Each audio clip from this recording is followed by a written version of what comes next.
El trabajo número 12, captura de la manada colorada de Gerión. Es el trabajo de Piscis, aproximadamente del 20 de febrero al 21 de marzo. El maestro, reflexionando, le requirió a Hércules lo siguiente: tú estás ahora delante del último portal.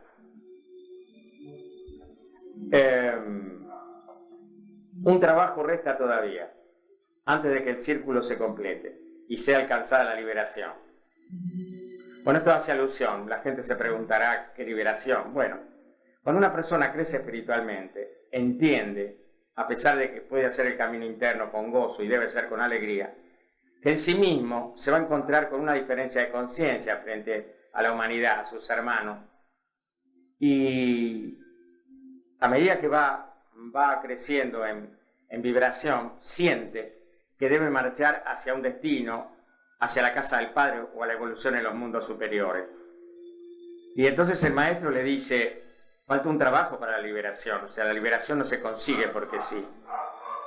Hay que trabajar mucho. Mucha gente dice: bueno, yo cuando vaya al cielo, cuando me vaya a este planeta no vengo más. Esto es una frase que eso depende del trabajo espiritual que la persona haya hecho, cómo está condicionada. Justamente uno de los grandes problemas que se plantea ya del otro lado es la resistencia de la gente a presentarse ante los salones del karma. Tenemos que entender que realmente una de las cosas de los trabajos de Hércules es hacer entender a la humanidad que tiene una responsabilidad que hacer, una responsabilidad de trabajo. El mundo, como se ve, no es así. O sea, lo que aparece como realidad en el mundo es una realidad subjetiva, de un mundo que está en caos y conflicto. Nos estamos preparando para los mundos de regeneración. O sea, colateralmente al trabajo de Hércules hemos hecho un trabajo en el cual planteamos que estamos todavía en un mundo de pruebas, de expiación, en la cual uno puede realmente sentirse feliz. Pero realmente encontrar esa felicidad es una cosa que cada uno lo debe realizar a través de su propia conciencia. ¿Y qué es? ¿Y en qué consiste esa felicidad?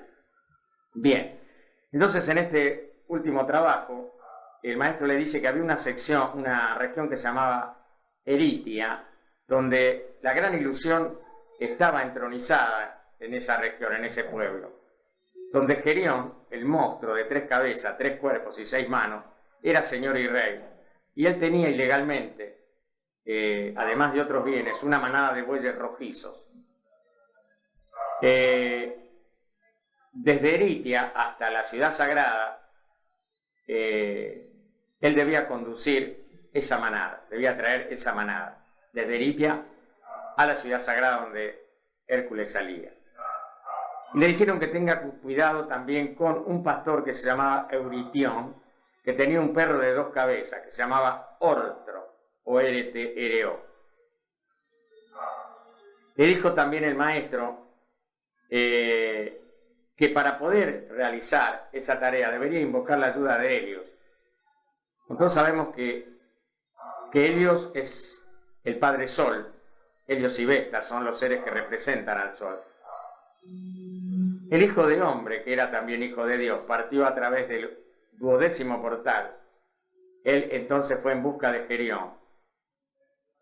Pero él debería orar a Helios. Y entonces penetró en un templo y oró a Helios, el dios del fuego, y meditó durante 7 días.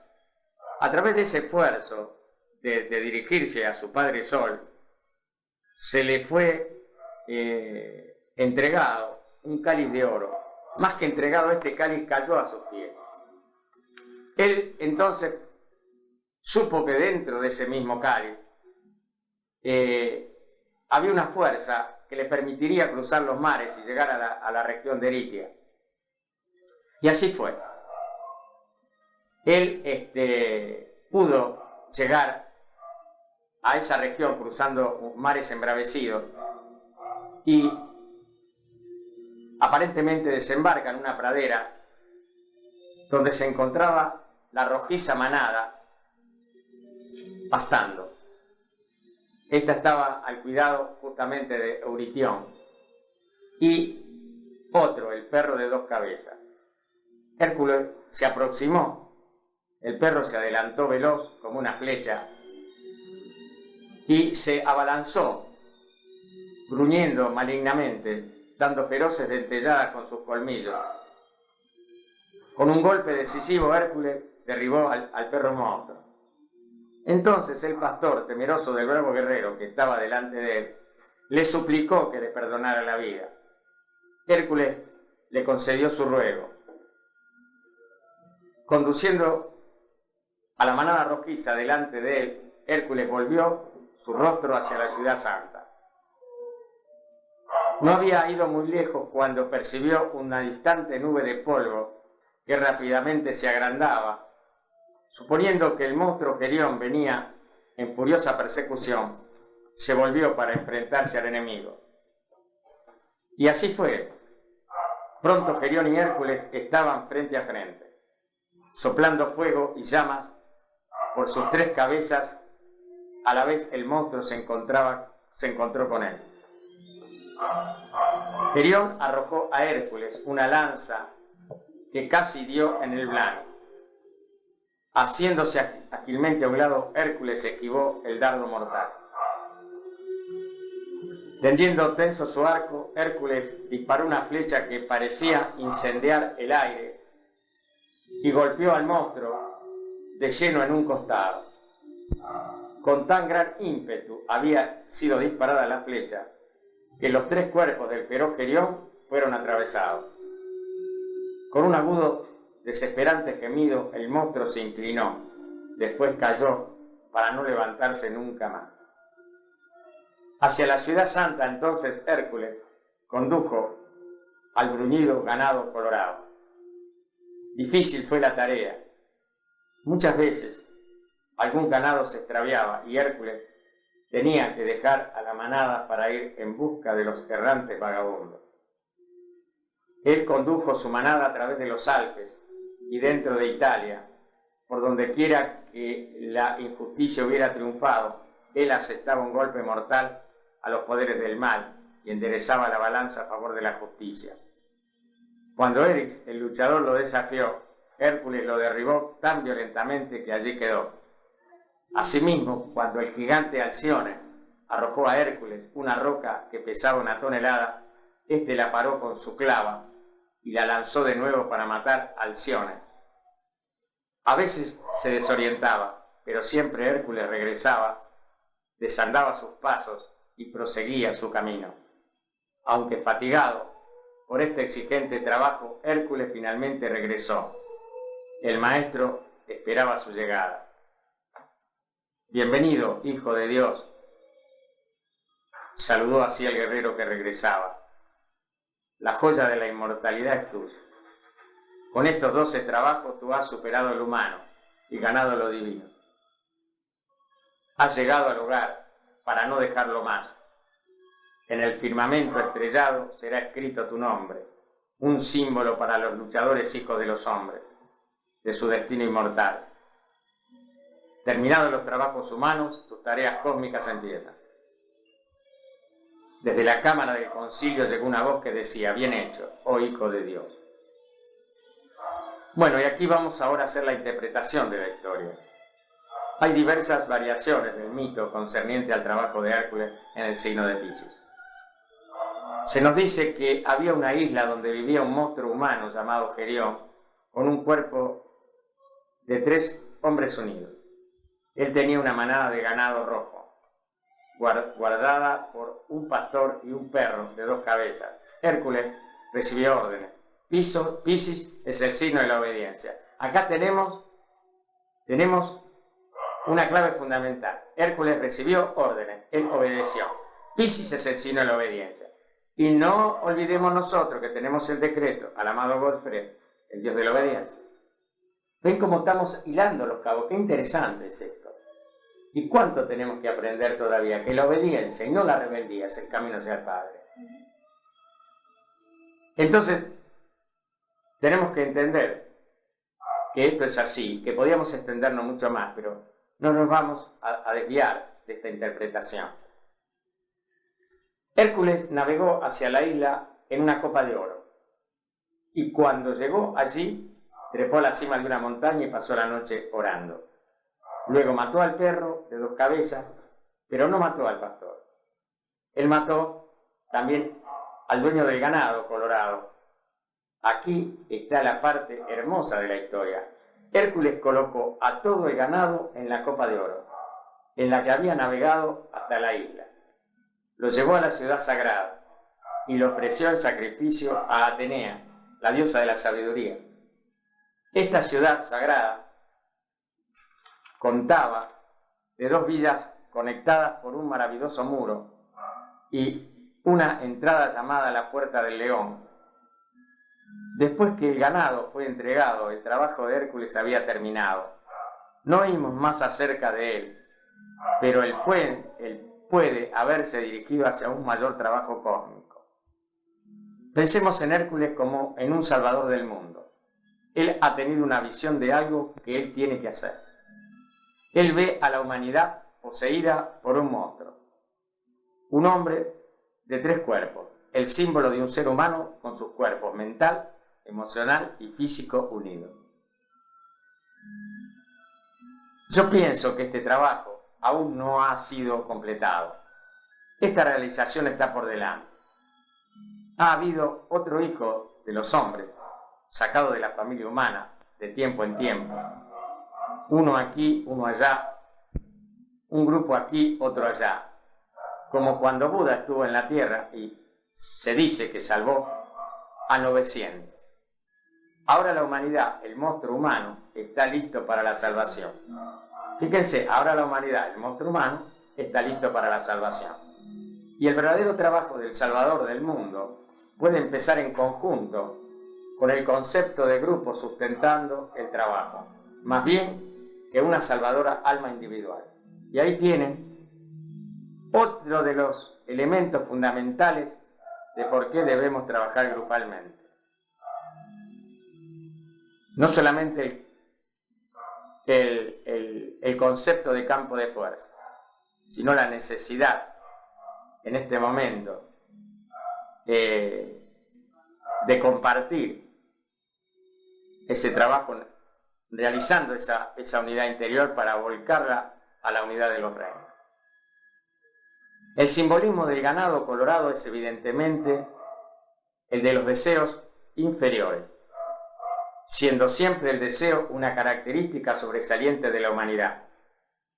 La humanidad tiene muchos deseos. Esos deseos en realidad no son correctos, los estamos hablando hoy, pero no deben quitarse en forma compulsiva. Tampoco el autoengaño. No vamos a entrar en comentarios sobre esto porque es muy duro, pero nosotros siempre nos ponemos en disposición de los hermanos que quieran crecer. Pero tienen que entender y no se deben enojar cuando hablemos de estos deseos, como ha ocurrido muchas veces.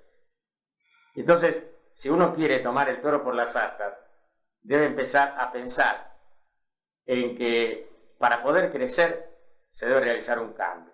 Y el cambio debe hacerse con inteligencia. Asimismo como la capacidad de ser inclusivo, que siempre ratifico, debe hacerse con inteligencia. Esta unidad con ese monstruo humano, que es la humanidad en el sentido de los 4 cuerpos inferiores, también debe ser hecho con captación e inteligencia y con un mecanismo de autodominio frente a un mundo que está en un terrible conflicto y sabemos todo lo que es la pantalla de la vida, violaciones, asesinatos, matanzas y demás. Entonces no debemos perder pista de las cosas. Este no es un trabajo simple, pero es un trabajo que tarde o temprano cada uno de esa humanidad debe ir haciéndolo. Ellos, o estos deseos, están cuidados por un pastor que es la mente. El perro de 2 cabezas representando el aspecto materia y la naturaleza física. Entonces podemos ver por qué Hércules se compadeció del pastor. La mente puede no solamente ser el pastor del ganado, sino también el perro de 2 cabezas.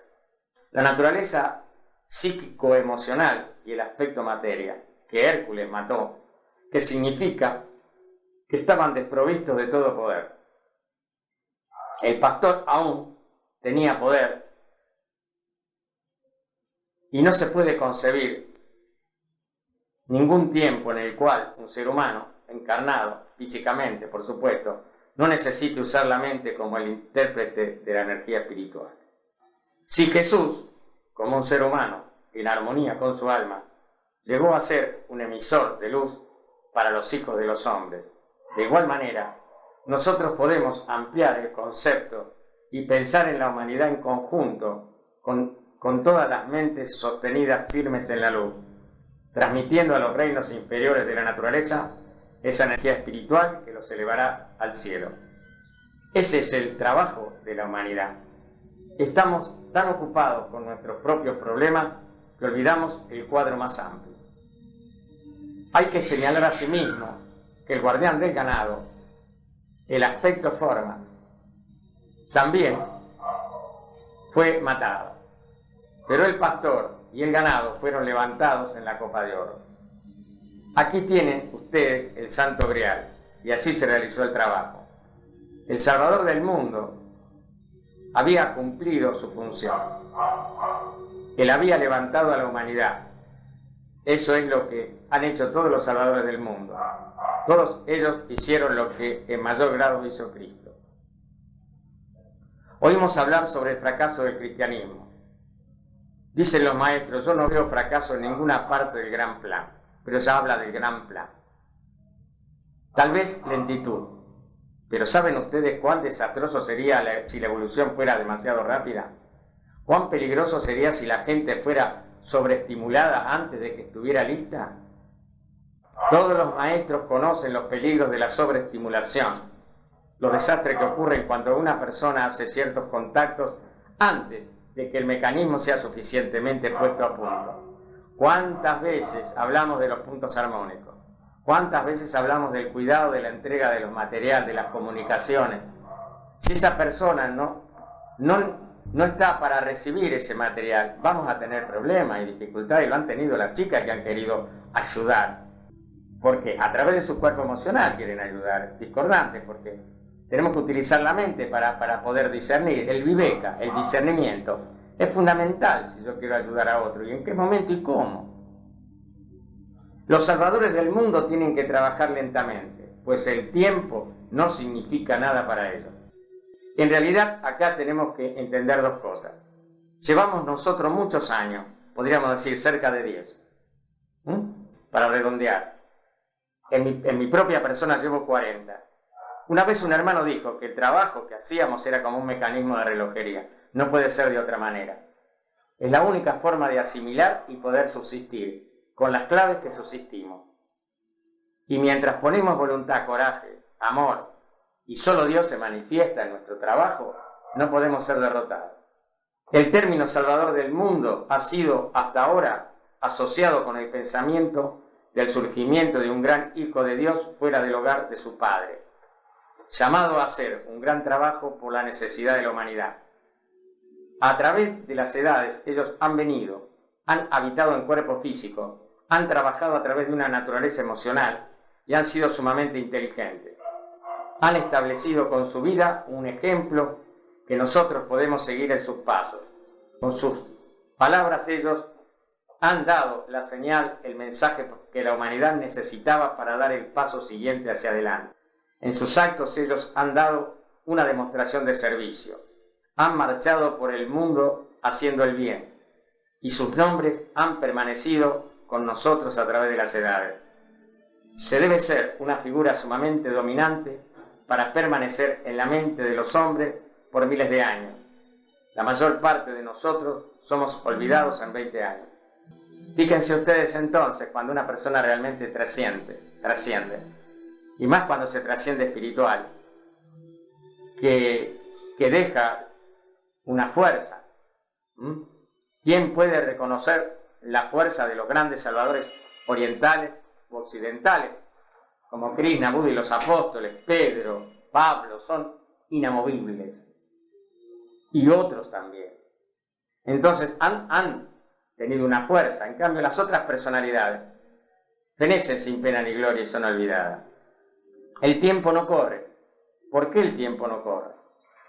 Porque tenemos que entender que para poder lograr paz, alegría, equilibrio, tenemos que tratar de vivir en el eterno presente de la hora. eterno presente del ahora.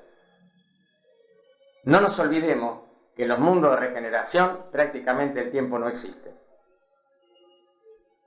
El tiempo, si se quiere, es un parámetro para medir las horas de trabajo, las horas del sol y la luna, las horas de descanso, las horas de la comida, pero en sí mismo, llevados a velocidades mayores que las partículas tridimensionales, entramos en lo que podríamos llamar la contracción del tiempo.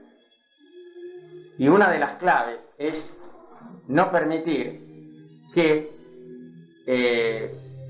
lo externo perturbe y nos modifique ese valor en lo que llamamos el tiempo. El aspecto forma también fue matado, o sea, el guardián del ganado representado en el perro de 2 cabezas, que también el ganado es cuidado por pastor, el perro. Aquí también ustedes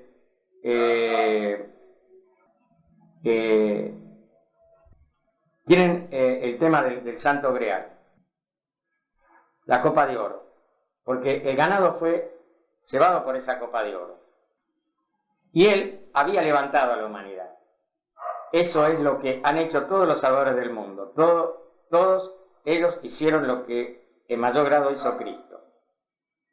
Bueno, esto lo remarcamos, lo hemos comentado, lo recalcamos y hemos hablado de que no ha habido fracaso y tal vez sí lentitud.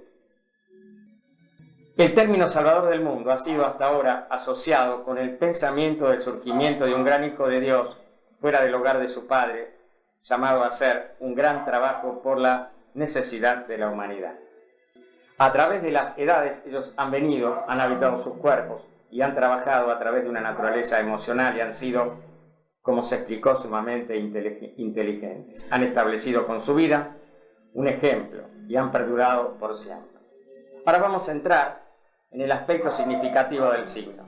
El signo de Piscis marca un espacio triangular en los cielos, un símbolo de la realidad. Este signo gobierna los pies y de ahí la idea de pisar el sendero y alcanzar la meta, que ha sido la fundamental revelación espiritual de la hora de Piscis. Piscis es también el signo de la muerte en varios aspectos. A veces la muerte del cuerpo, o puede ser que una vieja tontería ha llegado a su fin. Una amistad indeseable cesará. La devoción, alguna forma religiosa del pensamiento que uno ha sostenido, terminará ahora. Y uno surgirá y colocará sus pies sobre un nuevo sendero. Es el signo de la muerte para la personalidad. Si nosotros pudiéramos abandonar la idea de los velos de la personalidad, estaríamos dispuestos a dejar ir la personalidad.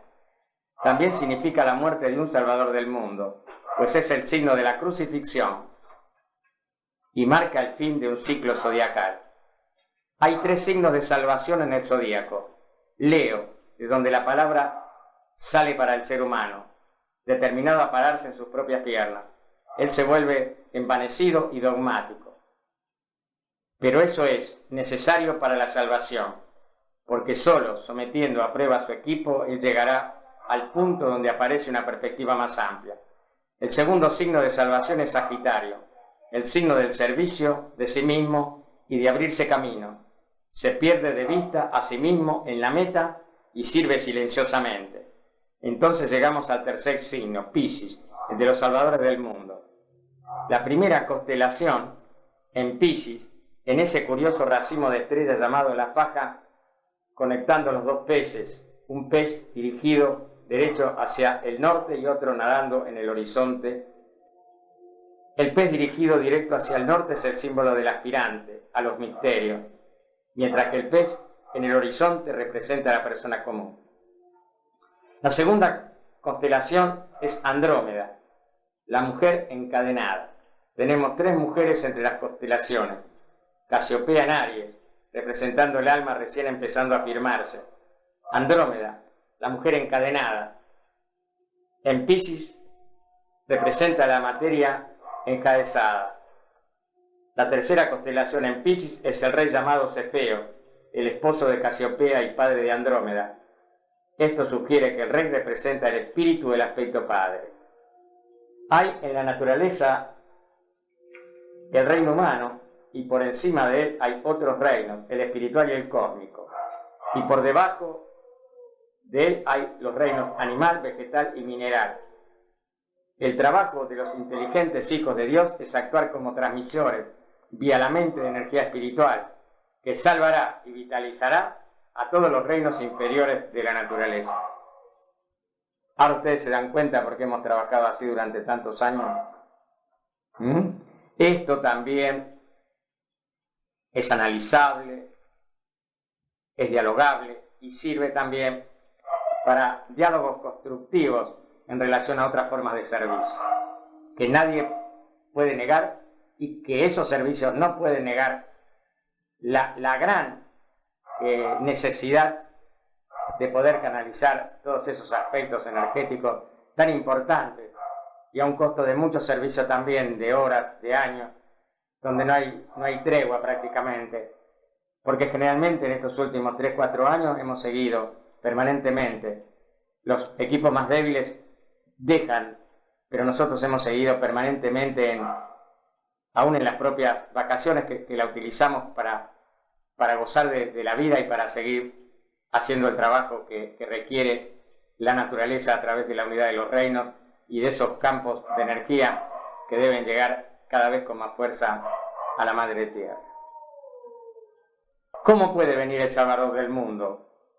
¿Podría venir como vino antes? Nos referimos a la segunda venida de Cristo que tanto se habla. ¿Podría venir en un cuerpo físico con sus desventajas inherentes?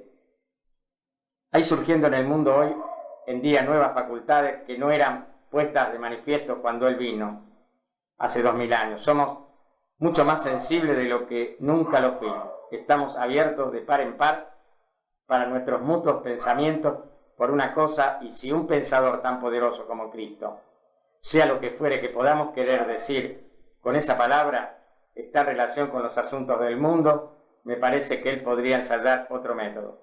Él puede trabajar con los suyos en todo terreno, protegiendo a sus discípulos donde quiera que se encuentren. Y porque el alma de Él y la de ellos son una, comunicarles el plan, indicarles las tendencias, darles el nuevo mensaje y repetirse en cada país. Ya está ocurriendo hoy en día. En cada país se pueden encontrar aquellos que saben, pero hay un grupo de seres integrados ahora que no hacen ruido, no están interesados en ellos mismos, pero sobre quienes está colocada la carga de guiar a la humanidad. Ellos están empezando movimientos que tienen en ellos la nueva vibración, están diciendo cosas que son universales en su carácter, están enunciando principios que son cósmicos, son inclusivos, no exclusivos. No les importa qué terminología use un hombre, insisten en que un hombre guardará su propia estructura interior de la verdad para sí mismo y no le impondrá a nadie más. Se reconocen mutuamente donde quiera que se encuentren, hablan un idioma universal, demuestran la luz universal, son servidores y no tienen interés en ellos mismos. Dicen los maestros que ningún individuo salvador del mundo vendrá a nosotros utilizando un cuerpo físico. Yo creo en ese individuo salvador del mundo, pero yo creo que Él salvará al mundo a través del grupo, del campo de fuerza, lo que siempre enarbolamos. Yo creo que Él trabajará a través de lo suyo, que Él está entrenando a la gente ahora para que llegue el día en que este grupo sea tan poderoso por su meditación silenciosa y la fuerza de su servicio al mundo, que será reconocido como el Salvador, pero no en nuestra época. Por lo menos estamos hablando de hace años cuando llegó esta enseñanza. Estamos en este momento donde los salvadores del mundo han aparecido y con fuerza siempre, pero con mucho más vigor a partir de los primeros años del 80. El campo de fuerza. Y debemos recordar ese famoso mensaje, la última alianza por Jesús el Cristo, donde habla de 7.500.000 almas que están íntimamente trabajando con Él. Por eso, si hablamos de una humanidad con esos 4 cuerpos enunciados en este monstruo, es justamente